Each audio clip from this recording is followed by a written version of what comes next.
Querido irmão, querida irmã, Deus abençoe você, a paz de Jesus, amor de Maria. A pregação que você vai assistir é sobre o Espírito Santo e foi feita na vigília de Pentecostes, na paróquia de Santa Teresinha, e esse ano. Eu convido você a assistir, a se aprofundar nas emoções que Deus trouxe ao nosso coração nesse dia. E é claro, não poderia deixar de pedir a você que curta, compartilhe, comente, divulgue o canal da Associação Maria Mãe de Deus aos seus contatos, aos seus grupos. Esse canal tem como objetivo evangelizar. E é por meio da pregação e do anúncio querigmático que Deus realiza as suas maravilhas, as suas graças, tá bom? Aproveite bastante essa pregação e não deixe de divulgar o canal da Casa da Nossa Mãe. Que Deus te abençoe.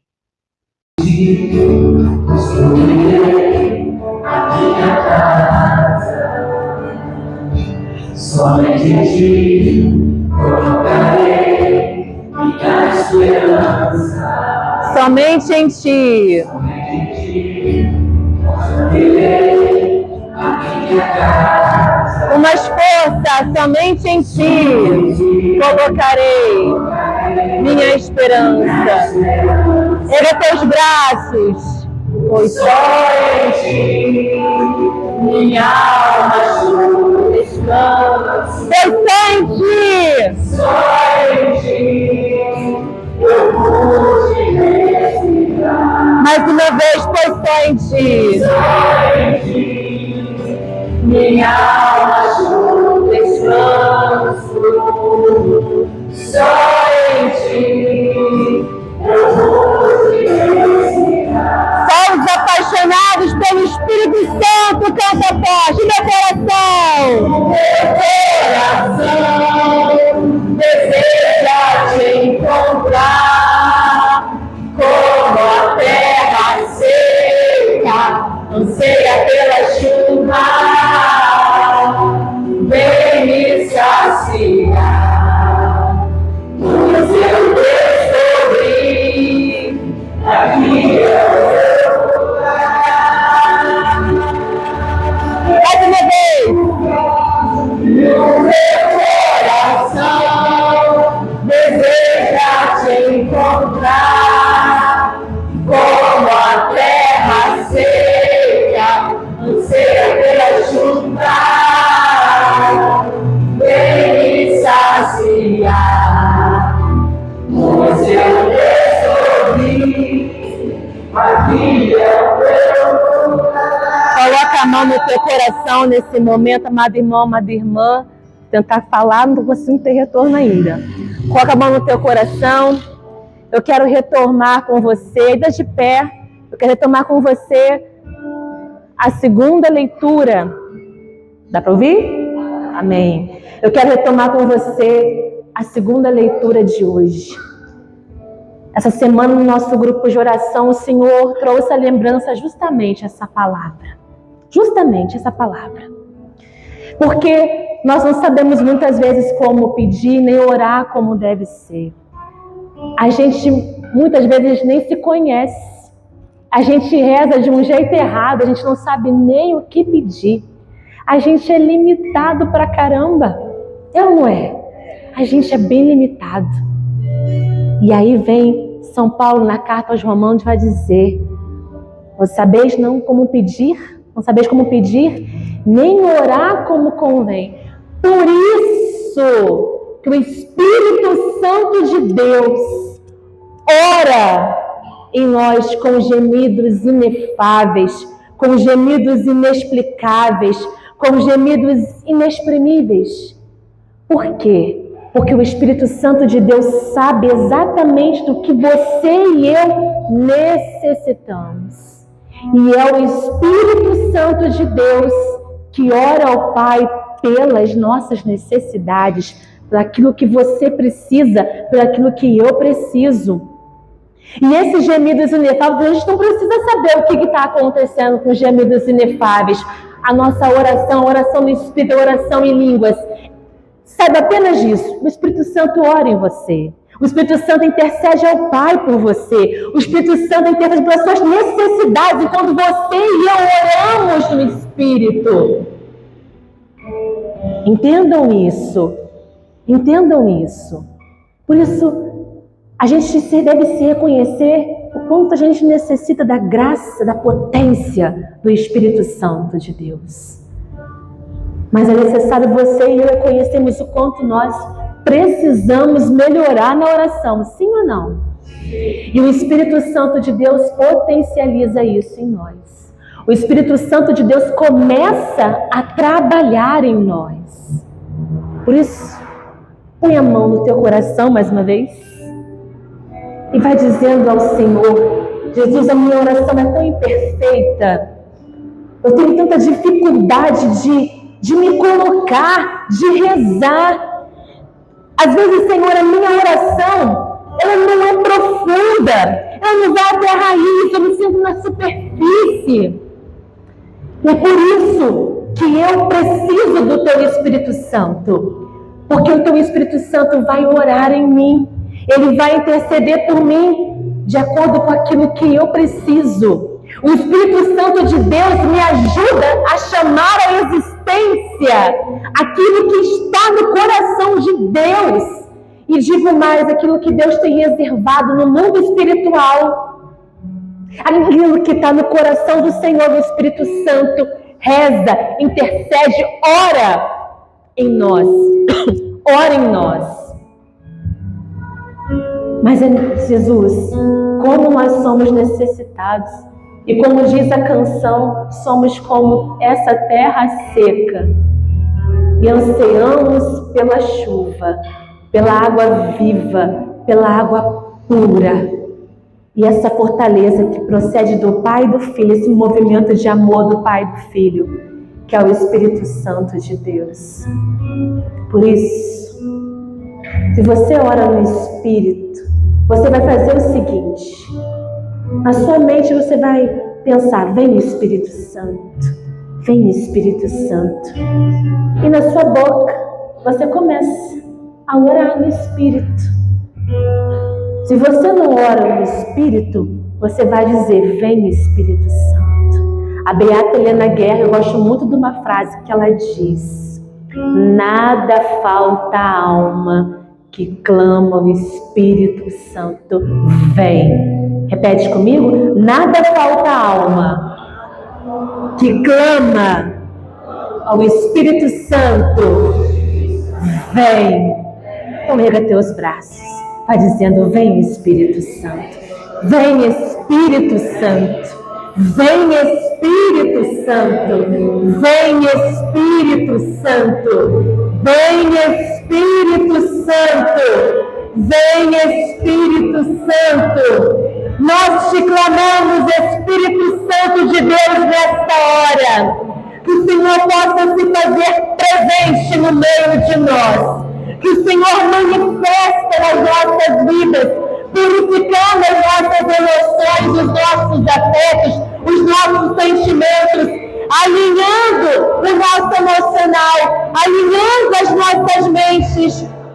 Trabalha em nós nessa hora, Espírito Santo de Deus. Nós invocamos em favor das nossas necessidades, porque outros sim, nós não sabemos como pedir, nem orar como convém. É por isso que o Espírito Santo de Deus ora em nós com gemidos inefáveis. Solta a tua voz no Espírito Santo de Deus. Solta, vai orando, vai orando. É o Espírito Santo que intercede por você nessa hora. É o Espírito Santo que ora por você. É o Espírito Santo que ora ao Pai pelas suas necessidades. É o Espírito Santo que te ama. É o Espírito Santo que quer fazer na sua vida uma renovação espiritual. É o Espírito Santo que trabalha agora na sua mentalidade. É o Espírito Santo de Deus que movimenta esse movimento de amor do Pai e do Filho. Esse Espírito Santo que procede do Pai e do Filho.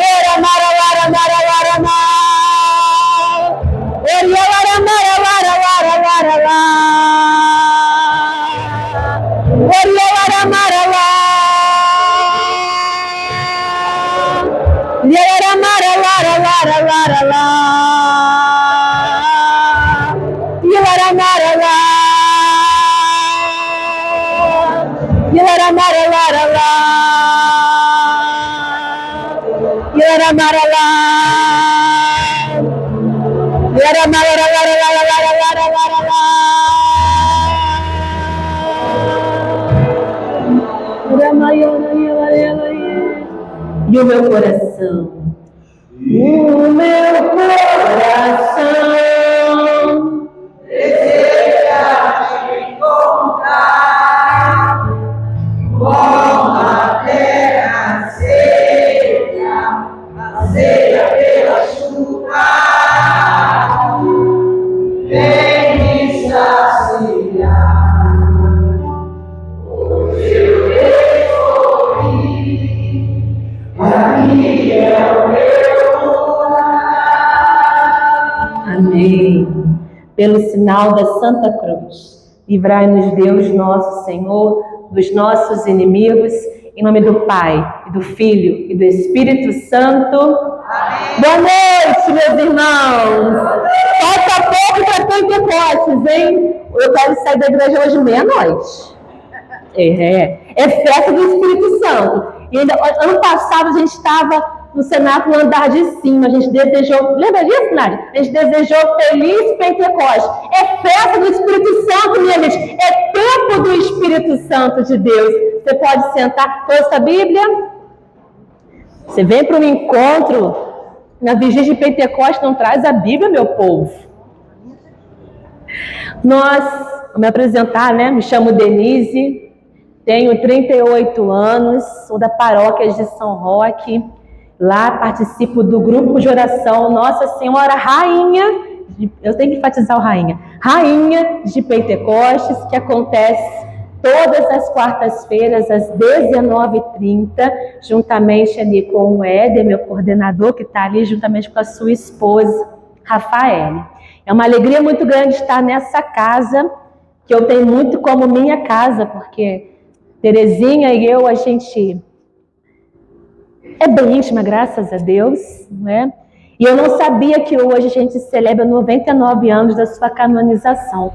Bendito seja Deus por isso. Bendito seja Deus por essa amiga do céu que intercede por nós para que a chuva de graças aconteça na vida da gente. Então, uma alegria muito grande hoje celebrar com você essa festa do Espírito Santo. Irmãos, a Renovação Carismática Católica trouxe um direcionamento para esse ano 2024, para a festa de Pentecostes, justamente a passagem que está no Evangelho segundo São João, no capítulo 20. Eu quero, assim, trabalhar com você nesse tempo, para a gente entender a questão de Pentecostes. É necessário a gente entender o Evangelho. É necessário a gente adentrar nesse mistério da ressurreição de nosso Senhor Jesus Cristo, da sua ascensão aos céus, para posteriormente enviar o Espírito Santo. Então, eu pretendo hoje trabalhar com vocês duas passagens no tempo. Primeiro, lá no Evangelho de São João, segundo São João, no capítulo 20, versículo 19 em diante. Eu vou ler, na verdade, 19 ao 23. Evangelho segundo São João, capítulo 20, versículos 19 a 23. Na Ave Maria, página 1411. E diz assim: na tarde do mesmo dia, que era o primeiro da semana, os discípulos tinham fechado as portas do lugar onde se achavam por meio dos judeus. Jesus veio e pôs-se no meio deles. Disse-lhes ele: a paz esteja convosco. Dito isto, mostrou-lhe as mãos e o lado. Os discípulos alegraram-se ao ver o Senhor. Disse-lhes outra vez: a paz esteja convosco. Como o Pai me enviou, assim também eu vos envio a vós. Depois dessas palavras, soprou sobre eles, dizendo-lhes: recebei o Espírito Santo. Aqueles a quem perdoardes os pecados, lhes serão perdoados. Aqueles a quem os retiverdes, lhes serão retidos. Palavra da salvação. Glória a vós, Senhor. Queridos, esse momento aqui no Evangelho de João, Jesus então aparece aos discípulos. No versículo 19 traz um primeiro dia, onde Jesus se manifesta. É a manifestação do Senhor. João traz a figura dos apóstolos, discípulos, com medo dos judeus. E aí Jesus aparece. São João, teólogo, ele é bem detalhista no Evangelho, no texto, ele faz questão de dizer portas fechadas. Alguns autores dizem que Jesus passou por essas portas fechadas de forma milagrosa. Já outros dizem que as portas foram abertas por Jesus. E ele deseja a paz, ele deseja o shalom de Deus. A paz é uma pessoa, é ele mesmo. No versículo 21, Jesus é claro: como o Pai me enviou, assim também eu envio vocês. João traz esse elemento para poder lembrar o seguinte: na tradição judaica, os profetas designavam seus sucessores a partir deles para uma missão. Assim aconteceu com Moisés e Josué, assim aconteceu com Elias e Eliseu. Ou seja, os profetas designavam seus sucessores e conferiam a eles autoridade para darem continuidade à sua missão. No Novo Testamento, é Jesus que confere aos apóstolos, aos discípulos, à igreja, essa missão de dar a continuidade da sua missão, de dar continuidade à sua missão.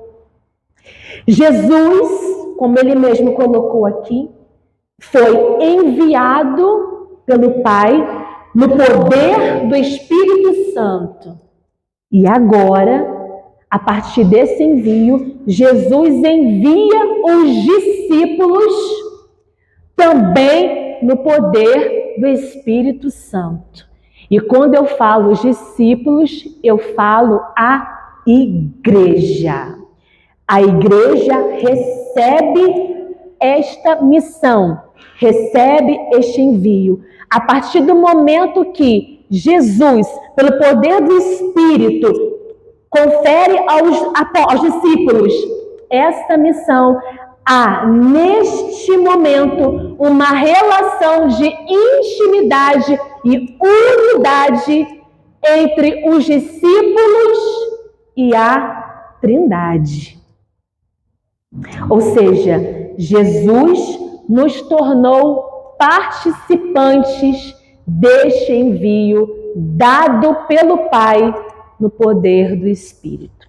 Então você pode falar para quem está do seu lado: Jesus soprou sobre os discípulos, sobre a igreja, o Espírito Santo. E no poder desse Espírito, são eles agora os enviados em missão. E aí no versículo 22, então Jesus sopra sobre eles, ele enviado do Pai, agora envia os discípulos como seus mensageiros e representantes. Fala para o teu lado: você agora é mensageiro e representante. E por que isso? Porque você é igreja, sim ou não? Sim. Quando a palavra é proclamada, ela se torna atual. Eu acabei de proclamar a palavra aqui. Então ela é estabelecida, ela é viva e eficaz. Então assuma isso. Então, Jesus sopra sobre eles o Espírito Santo. E aí, João faz questão de relembrar esse episódio do sopro de Jesus nos seus discípulos, ele faz memória lá em Gênesis, no capítulo 2, aonde Deus Pai sopra um sopro de vida nas narinas de Adão. Ele concede a Adão vida a partir do sopro de vida. Então João faz essa ponte. A partir do momento que Deus sopra sobre Adão o sopro de vida na sua primeira criação, Jesus, na nova criação, sopra sobre os discípulos o sopro de vida. É interessante que no Catecismo, no parágrafo 342, vai dizer o seguinte: Deus, na sua criação, foi até o 7º dia, mas para nós aconteceu o 8º dia, que foi a nova criação dada por Jesus a partir da sua paixão, morte e ressurreição. Então, quando Jesus sopra sobre os discípulos, ele retoma, ele dá vida nova, esta vida que Deus deu lá em Gênesis. Jesus retoma, coloca a humanidade em movimento, coloca os discípulos, a igreja em movimento. Por quê? Porque a igreja partirá em missão. Bonito isso, né? Essa ponte que São João faz em Gênesis e também no Novo Testamento. E à medida que Jesus sopra sobre os apóstolos, como Deus soprou sobre as janelas de Adão, devolvendo essa imagem e semelhança, Jesus, na sua ressurreição, ao soprar o Espírito Santo de Deus sobre os apóstolos, sobre a igreja, sobre cada um de nós, nos devolve esta imagem e semelhança que havíamos perdido no pecado original, por conta do pecado. Então Jesus nos devolve aquela nossa essência de sermos imagem e semelhança. E a partir dessa recepção do Espírito Santo, Jesus concede à igreja autoridade sobre o pecado. E a igreja, então, passa a ser a portadora de uma reordem, de uma reorganização no mundo diante do pecado. E que reorganização é essa? Repete comigo: curar as pessoas, evangelizar com poder e perdoar os pecados. Meus irmãos, na Bíblia, no Antigo Testamento, somente Deus que podia perdoar os pecados. Mas a partir do momento que acontece esse sopro de vida de Jesus, os apóstolos, Deus que enviou Jesus, Jesus que nos enviou, a igreja recebe esta missão de perdoar os pecados. Repete comigo: é por isso que você não pode deixar de confessar. É por isso que você tem que manter a tua confissão em dia.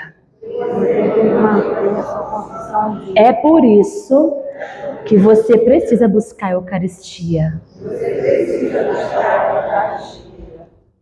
Amém. E aí, continuando, faço a seguinte pergunta para você. Em João, os discípulos receberam ou não receberam o Espírito Santo? Por que será então que a gente fala que é só em Atos dos Apóstolos que eles receberam o Espírito Santo? Os discípulos receberam o Espírito Santo aqui, consta no Evangelho.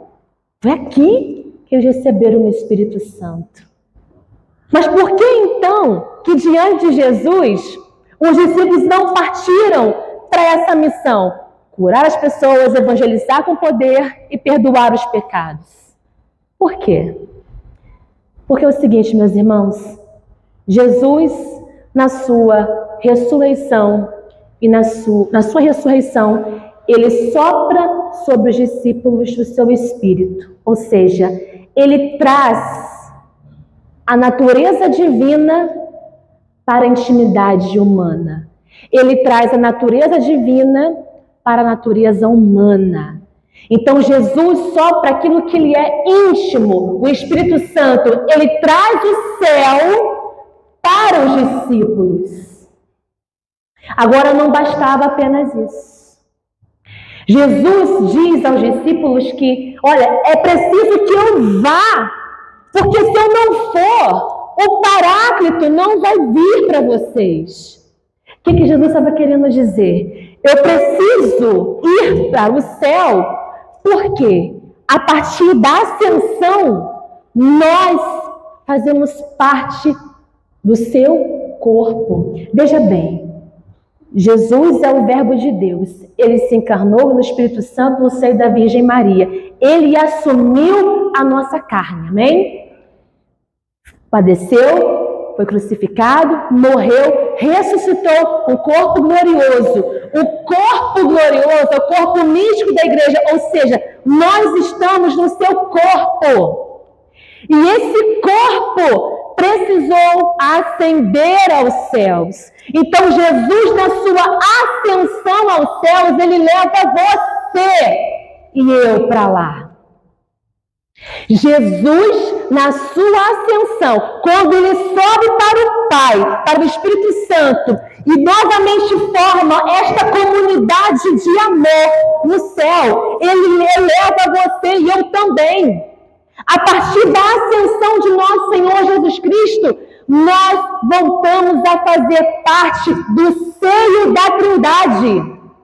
Então, da mesma forma que Jesus soprou sobre os apóstolos, trazendo a natureza divina para a humanidade, Jesus, na sua ascensão, nos levou a nossa natureza humana para fazer parte da natureza divina. Em Jesus, nós nos tornamos divinos. Aleluia.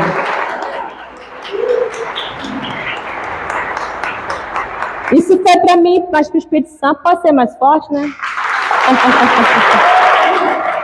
Glória a Deus. E eu me arrepiei quando eu estava estudando isso, gente.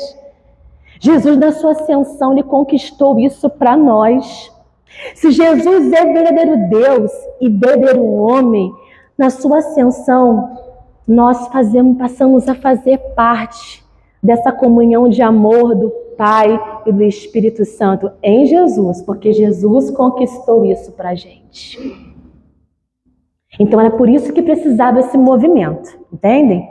Primeiro, Jesus soprou, trouxe a divindade para a humanidade, né? Depois, na sua ascensão, Jesus nos elevou para o céu. Repete comigo. Por isso que você tem que almejar ir para o céu, porque a sua vocação é a eternidade. Existe uma morada para você lá em cima, conquistada por Jesus na sua ascensão. Muito bem. Tá tudo bem até aí? Podemos continuar? Então, a partir dessa manifestação, dessa ação de Jesus, trazer a natureza divina para a natureza humana e elevar a nossa natureza humana para a eternidade, aí sim foi concretizado. Aí sim a gente vai para Atos dos Apóstolos, no capítulo 1. Saio agora do Evangelho e vou para Atos dos Apóstolos, no capítulo 1. No versículo 6, onde fala um pouquinho ainda da ascensão. Acharam? Atos 1 diz assim: assim reunidos, eles o interrogavam: Senhor, é porventura agora que ides instaurar o reino de Israel? Respondeu-lhes ele: Não vos pertence a vós saber os tempos, nem os momentos que o Pai fixou em seu poder, mas descerá sobre vós o Espírito Santo e vos dará força. E sereis minhas testemunhas em Jerusalém, em toda a Judéia e Samaria e até os confins do mundo. Dizendo isso, elevou-se da terra à vista deles e uma nuvem o ocultou aos seus olhos. Então você imagina os discípulos com Jesus, naquele momento ali, curtindo a presença dele. Não estavam sofrendo, não estavam sentindo angústia, estavam curtindo a presença de Jesus. E aí eles perguntam: Senhor, é porventura agora que você vai instaurar o reino de Israel? Por que eles perguntam isso? Porque eles conheciam as Escrituras. Jesus, os discípulos de Emaús, diz, que ele abriu as mentes dos discípulos para relembrar as Escrituras. Os discípulos conheciam as Escrituras. No livro do profeta Isaías, no capítulo 65, o profeta messiânico, o profeta Isaías, vai dizer que no tempo do Messias não haverá mais choro, não haverá mais sofrimento, novos céus e novas terras serão criados e a nova Jerusalém será estabelecida. Então os discípulos que tinham isso em mente pensavam assim: bom, deve ser agora. Será que é agora? Porque está tão boa a presença de Jesus. Será que é agora que Jesus instaurou o reino nessa terra? Vamos perguntar para ele. Aí ele pergunta para Jesus: Jesus, é agora então que a gente vai ficar te curtindo no resto das nossas vidas? Qual deveria ser a resposta de Jesus?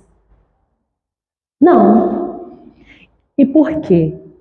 Essa passagem de Isaías 65, onde fala novos céus e nova terra, ela é replicada lá em Apocalipse, que retrata justamente a segunda vinda de nosso Senhor Jesus Cristo. Então, a resposta de Jesus deveria ser não. Só que ele é tão maravilhoso, um cavaleiro, que ele vai dizer o seguinte: não cabe a vocês saberem nem dia e nem a hora, porque isso cabe exclusivamente ao Pai. Mas eu prometo a vocês que em todos os dias de suas vidas descerá sobre vocês o Espírito Santo de Deus, e esse Espírito Santo lhes dará força em todas as situações, em todas as necessidades, todos os dias da sua vida. Ou seja, não se preocupe no momento que vai ser estabelecido o reino de Deus, mas lembrem-se que sempre será manifestado o Espírito Santo de Deus até que eu volte, até que eu venha. Meus irmãos, essa manifestação do Espírito Santo para nos dar força se chama efusão do Espírito Santo. E essa efusão do Espírito Santo nos leva ao batismo no Espírito Santo. O batismo no Espírito Santo significa mudança de vida. Ou seja, quando eu recebo o Espírito Santo que me dá força para que eu seja testemunha, ao mesmo tempo eu recebo esta efusão de dentro para fora. Os carismas, os dons que nós recebemos começam a ser aflorados. Aquilo que nós recebemos, agora falando para nós católicos, aquilo que nós recebemos no nosso batismo, começam a entrar em ebulição, começa a movimentar para uma missão, para uma força evangelizadora, para a nossa vida pessoal. Esse Espírito Santo que é manifestado na efusão nos leva a uma mudança de vida. E essa mudança de vida se chama batismo no Espírito Santo. Então, batismo no Espírito Santo não significa um segundo batismo. A gente é batizado apenas uma vez. Mas a palavra batismo significa mudança. E mudança progressiva. A cada efusão do Espírito Santo, eu acolho esta efusão, eu acolho esta transformação e vai acontecendo na minha vida uma mudança de vida. Eu vou progredindo em Jesus. E o que significa esse progredir no Espírito Santo de Deus? O que Jesus queria dizer com receber o Espírito Santo e esse Espírito Santo lhes dará força? O que Jesus queria dizer de forma íntima para os discípulos, para a igreja e para cada um de nós receber o Espírito Santo? E a partir dessa recepção, esse Espírito Santo nos dará força. E aí eu trabalho com vocês 4 palavrinhas no grego para enfatizar o que Jesus queria dizer com receber o Espírito Santo. A primeira palavra em grego é Paráclitos. Como é que é o nome? Paráclitos. Paráclitos, traduzindo para o hebraico, significa defensor. Traduzindo para o português, advogado. O próprio Jesus disse aos apóstolos o seguinte: haverão dias em que vocês serão levados aos tribunais, mas não tenham medo, porque o Espírito Santo de Deus falará por vocês. Ou seja, ali Jesus invoca o defensor. Lembra que o Espírito Santo de Deus se manifesta como o nosso advogado.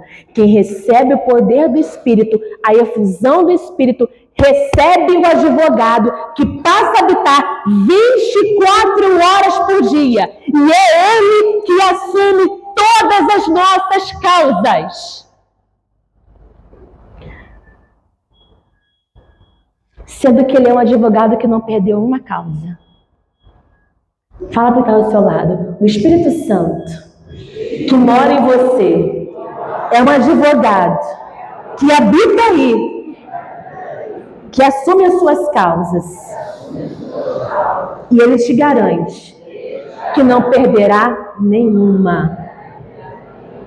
Ou seja, meus irmãos, alguém fala mal de você? Vai ter que resolver com o seu advogado. Alguém te persegue? Comigo está acontecendo uma situação no meu trabalho, porque assim, sabe que tem um advogado de defesa e tem Satanás, o acusador, né? Mas maior é o advogado de defesa. Maior é o advogado de defesa. Tem alguém que te persegue? Não abra a boca sem o seu advogado.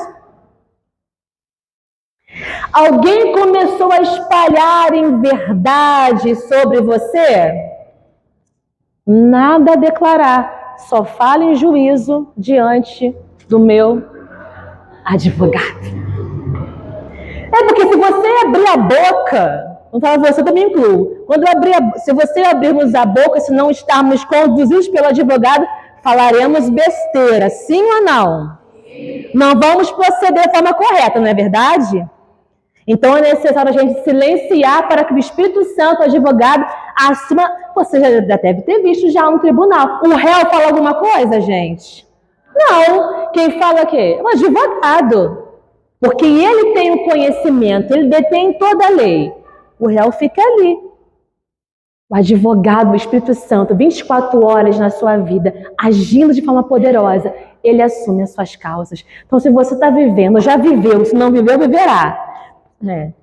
Viverá. Vida real, gente.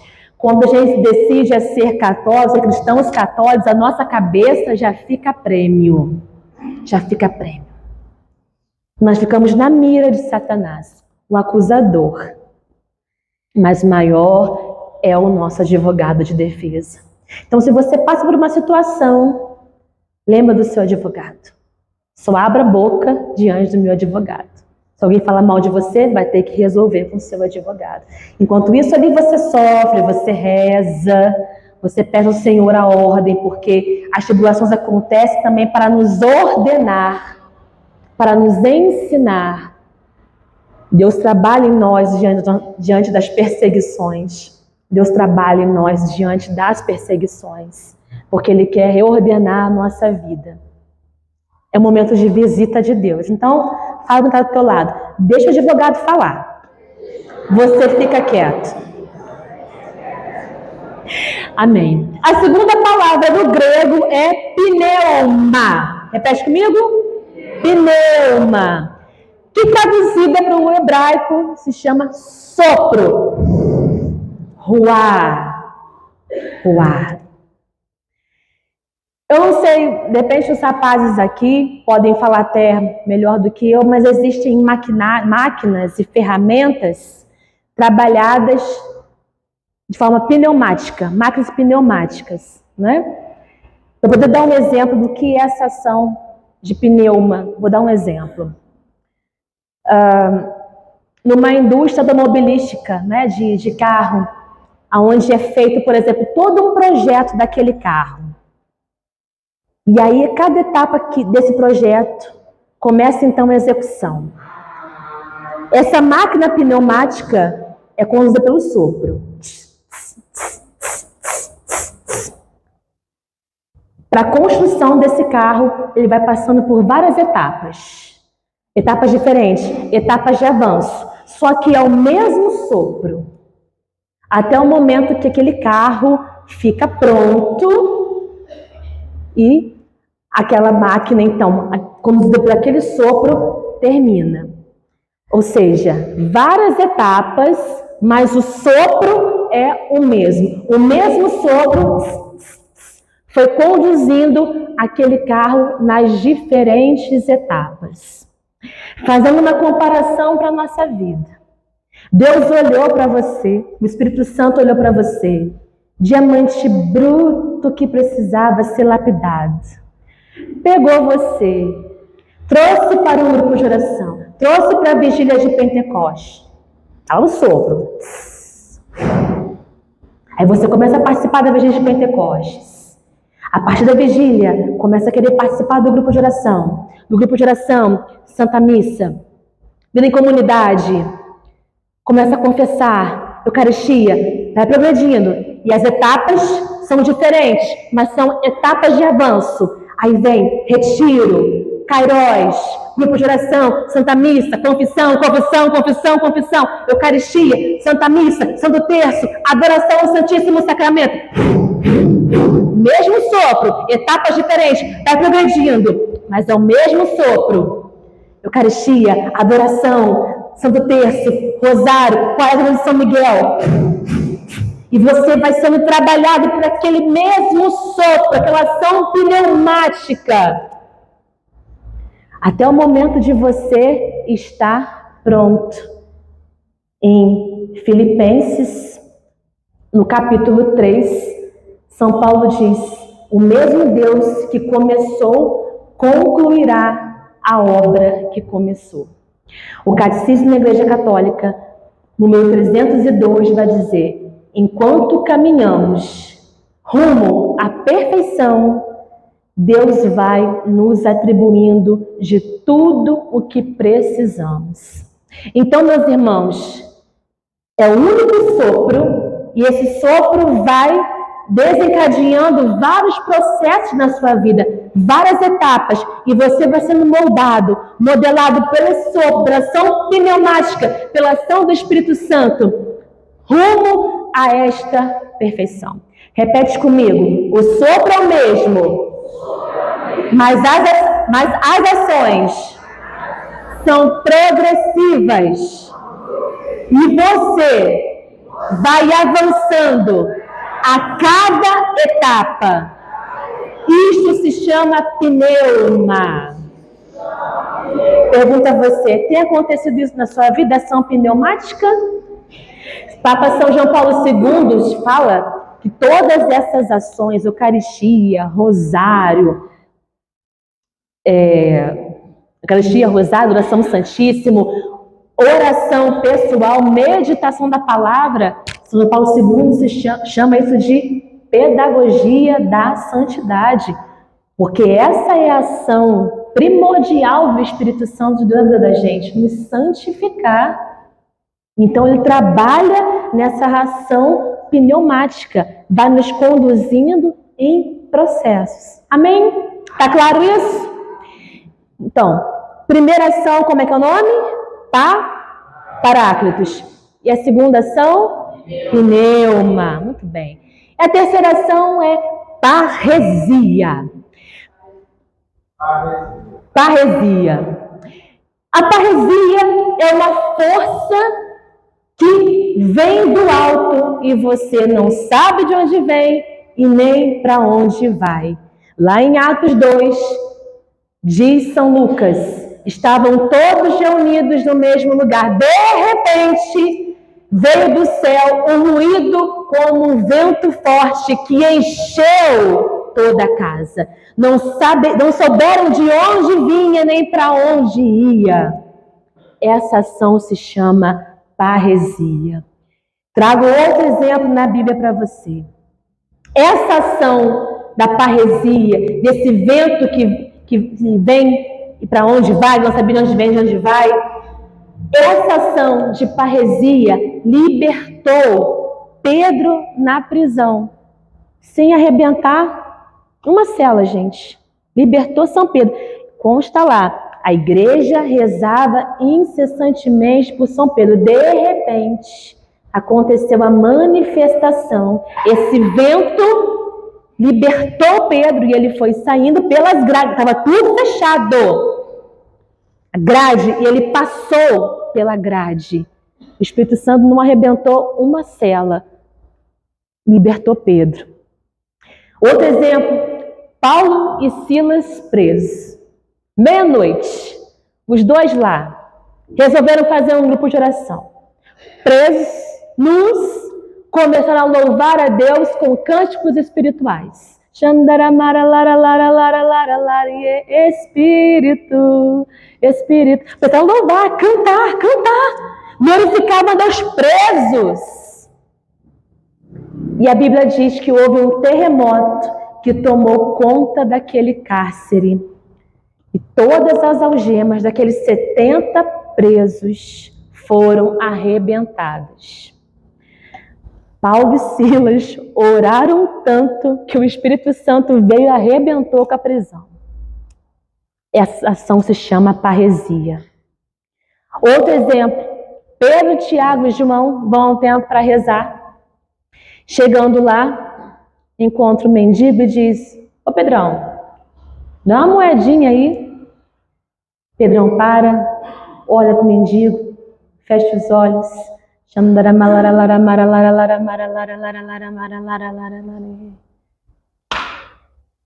Ouro e prata eu não tenho, mas o que eu tenho, essa força dentro de mim, eu te dou.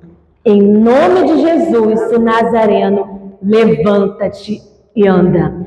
Esta ação se chama parresia, ou seja, ousadia, intrepidez missionária, intrepidez espiritual, convicção espiritual. É isso que Jesus estava dizendo para os discípulos: recebereis o Espírito Santo, esse Espírito Santo vos dará força. Paráclitos, pneuma e parresia. Ou seja, numa parresia, minha gente, eu dou um passo e Deus concretiza. Eu coloco o pé e Deus coloca o...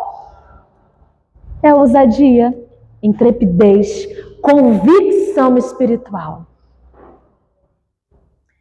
E o quarto elemento, metanoia. Metanoia, mudança de mentalidade ou mudança radical de direção. Meus queridos, com a efusão do Espírito Santo de Deus, cabe a mim aceitar esta efusão ou não. Quando eu aceito esta efusão, porque a efusão ela vai acontecer independente de eu aceitar ou não, ela acontece. Todos os grupos de oração acontece a efusão do Espírito? Sim. Quando clamamos o Espírito Santo, ele vem? Vem. Acontece a efusão? Sim, acontece. Agora, o batismo no Espírito Santo é a minha adesão e a sua adesão. Quando acontece a efusão do Espírito Santo de Deus na minha vida e eu recebo esta efusão, eu me permito a ser batizado. E a partir daí, eu começo a ter posturas novas, comportamentos novos, atitudes novas. Por quê? Porque o Espírito Santo de Deus me convence que aquilo que eu fazia era errado. E eu passo a abandonar isso de forma natural. O metanoia, meus irmãos, acontece quando eu me abro à efusão do Espírito Santo, sou por isso batizada nesse Espírito Santo, e a partir desse momento eu me abro para uma mentalidade nova. Eu me abro, eu não me esforço, mas eu me abro, eu me permito para uma mentalidade nova. Eu vou dar um exemplo. Vida de vício. Você pode ouvir várias vezes que masturbação e pornografia é pecado. Eu ouvi várias vezes na minha adolescência, na minha juventude. Eu sabia que era pecado, mas eu cometia esse pecado, mesmo sabendo que era pecado, mesmo sabendo que era pecado mortal. Eu cometia esse pecado. Até o momento que o Espírito Santo de Deus, na sua efusão, aplicou-se na minha vida, eu me abri a esse Espírito Santo, eu fui então batizada no Espírito Santo, e a partir deste momento em que eu fui batizada no Espírito Santo, eu passei a olhar para esse vício e a não desejar mais. Houve esforço da minha vontade? Sim, houve esforço. Houve minha vontade? Sim. Só que principalmente é a graça do Espírito Santo de Deus que nos convence. Pense em outra situação de vício que você superou, que você está trilhando, está batalhando. Isso aí. A metanoia é quando de fato o Espírito Santo ali age de forma que você entende que aquilo não deve fazer mais parte da sua vida, porque você percebe que você não está mais voltado para aquilo, sabe? Você cresceu, você amadureceu. Houve na sua vida uma maturidade espiritual. Você começa a abrir-se para o Espírito Santo imprimir o caráter de Cristo em você. Então você começa a ter posturas novas, comportamentos, começa a buscar retidão, começa a buscar alinhamento. Entende que você está num processo de conversão. Conversão é isso, é alinhamento. Alinhamento do corpo, alinhamento dos afetos, alinhamento das emoções. Porque você pode clamar a graça do Espírito Santo, mas se a sua vida não estiver alinhada, se as suas emoções não estiverem alinhadas, você e eu não vamos ter absolutamente nada que o Espírito Santo aplica. Isso é muito sério. É por isso que lá em Joel, ele fala profeticamente que depois disso, o Espírito Santo seria derramado sobre aquele povo. Mas depois disso o quê? Depois que o povo se arrependesse da corrupção. Naquele momento, acontecia uma corrupção dentro e fora da igreja. Sacerdotes corrompidos, a praga de gafanhotos que atrapalhou todo o progresso da sociedade, contaminou toda a agricultura. Houve aí uma baixa na parte financeira e por causa disso começou a haver prostituição. O dinheiro já não estava mais em alta, as pessoas começaram a se prostituir. Ficou um caos terrível naquele povo. E Deus chamava ao arrependimento, chamava a conversão. Depois disso, depois que o povo se converter, depois que o povo se alinhar, depois que realmente houver esta abertura pessoal, aplicação pessoal, a mudança de vida, a mudança de mentalidade, o alinhamento interno, aí sim, o Espírito Santo seria então derramado. E aí, jovens terão visões, filhos e filhas profetizarão, anciãos sonharão, enfim. Essa profecia São Pedro retomou lá em Atos, no capítulo 2. Ele, de forma decorada, repetiu essa profecia. Porque aquela profecia de Joel não aconteceu lá. Profecia que é profecia, ela não acontece de um dia para o outro.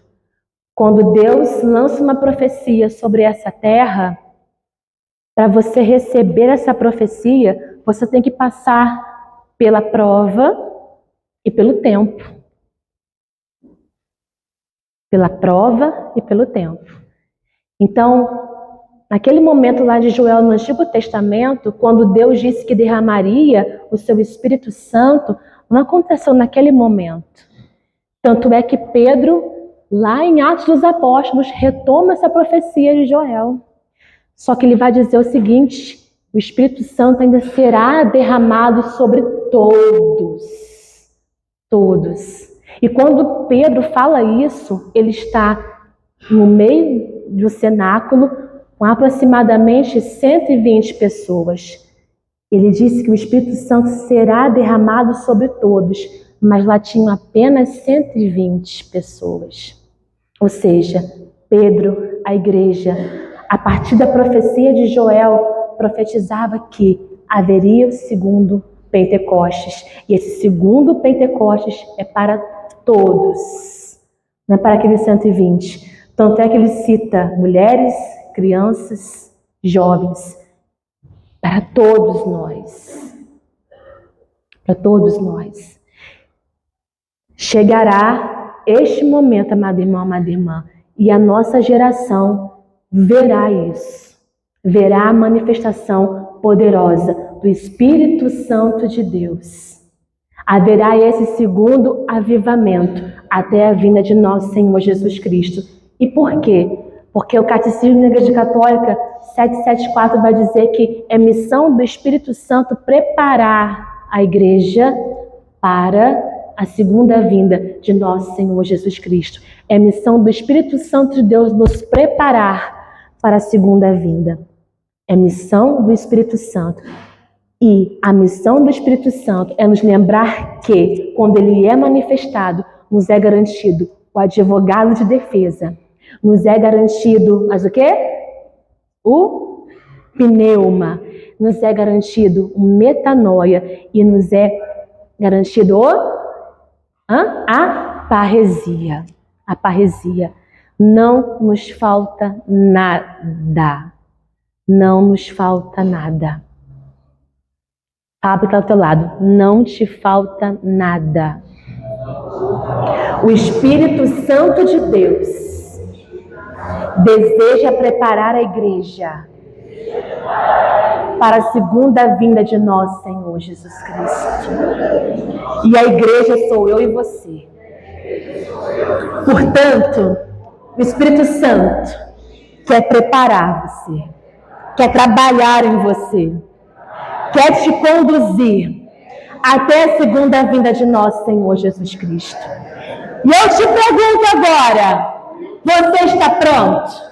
Você deseja receber essa graça potente e a força do Espírito Santo?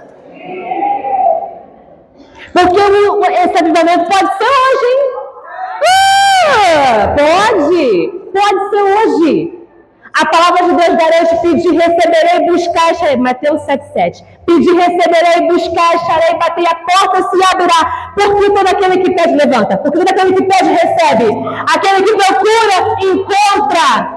Nós não queremos nada mais, Senhor, do que o Teu Espírito Santo que convence da verdade e do juízo. E convence que Jesus é o Senhor. E convence que nós necessitamos ser santos. E amado Espírito Santo de Deus, que nessa vigília de Pentecostes possa se cumprir aquilo que Monsenhor Jonas Abib diz: fábrica de santos, fábrica de santos. Cada paróquia, cada comunidade, cada grupo de oração, aconteça essa fábrica de santos. Por quê? Porque o Espírito Santo quer nos preparar para a segunda vinda de Jesus. Vamos nos preparar, meus irmãos, porque se Jesus chegasse hoje, eu não sei não. Eu não sei não. Mas ele não chegou por causa disso, porque o Espírito Santo precisa ainda nos preparar para recebê-los. Amém? Pede para rezar, porque você não está acostumado, você não conhece. Já vou te dar o microfone. Erga aqui teus braços mais uma vez. E mais uma vez deseja a graça do Espírito Santo. Espírito Santo, aplica-se na minha vida aquilo que Jesus disse. Eu quero, Senhor, vivenciar este advogado, Paráclitos. Vem, ó meu advogado, conceda essa ação de pneuma, conduza-me em processos de evolução, de crescimento. Ó Espírito Santo de Deus, tu que procede do Pai e do Filho, ajuda-me, dá-me essa parresia, essa intrepidez espiritual, essa convicção espiritual, esta ousadia espiritual. E conceda-me, Espírito Santo, uma mudança nova, uma mudança de mentalidade. Abra a minha mente. Romanos, no capítulo 12, versículo 2, vai dizer, Paulo vai dizer, transformai-vos pela renovação da vossa mente, de uma maneira de pensar e de julgar, a fim de que você saiba o que é bom, o que é agradável, o que é perfeito. Tu és perfeito, Senhor. Tu és perfeito. Peço o Espírito Santo sobre você. Vai dizendo, batiza-me, Senhor, com teu Espírito. Jesus é o batizador. A diferença de antes para agora é porque você e eu temos a Trindade Santa, porque nós recebemos o Pai, o Filho e o Espírito Santo no nosso batismo. Nós temos a Trindade Santa em nós. E Jesus é aquele que batiza. Fala, Senhor, batiza-me com teu Espírito. Unja-me. Vivifica-me, santifica-me. Trabalha em mim, trabalha no meu interior, nos meus afetos, nas minhas emoções, nos meus sentimentos, nos meus comportamentos. Alinha-me, Espírito Santo. Alinha-me com o teu Espírito Santo, para que eu tenha uma mudança de mentalidade, para que eu passe a ter novas posturas. Imprima, Espírito Santo de Deus, o caráter de Cristo Jesus na minha vida, para que eu seja uma pessoa ordenada para o amor e para amar. No Catecismo da Igreja Católica, meus irmãos, diz que nós fomos criados para conhecer, amar e servir a Deus. Essa é a nossa finalidade, essa é a finalidade para que fomos criados, para conhecer, para amar e para servir. O Espírito Santo nos convence dessa verdade, nos convence, amplia a nossa visão, trabalha a nossa mentalidade, amplia a nossa mentalidade, Espírito Santo de Deus. Ore kira lara mahayere kandara malara mahayere. Kiro lara malara malara malara malara malara mahayere. Kiro lara mahayere, kiro lara malara mahara lara mahayere, sanda mahayere. Kiro lara mahayere, kiro lara mahara lara mahayere. Kiro lara malara mahayere, kiro lara mahayere. Kiro lara malara malara, kiro lara mahayere. Kiro lara hara mara, kiro lara mahara lara mahayere, lara mahayere. Lara Hayere, Kudaka Hayere, Makandara Mahare, Shira Hare, Kandara Mahayere, Orihara, derramarei sobre vós águas puras, que vos purificarão de todas as vossas imundícies. Tirei do vosso peito o coração de pedra e me avisei o coração de carne. Dentro de vós meterei meu espírito, a fim de que observai as minhas leis e sigais os meus preceitos. Sereis o meu povo e eu serei o vosso Deus. Chandra Maíra Laramarie. Ori Alahayera Maharie Laramara Larie Laramaha. Ori Kiri Laramara Laramara Maie. Shira Mahala Rama. Kiri Laramahayere Kiri Laramahaye Laramaye. Chandra Mahayera Laramaye. Ori Kiri Laramahayere Laramalaye. Ire. Cantemos em verdade. E Cristo Jesus se cumprirá.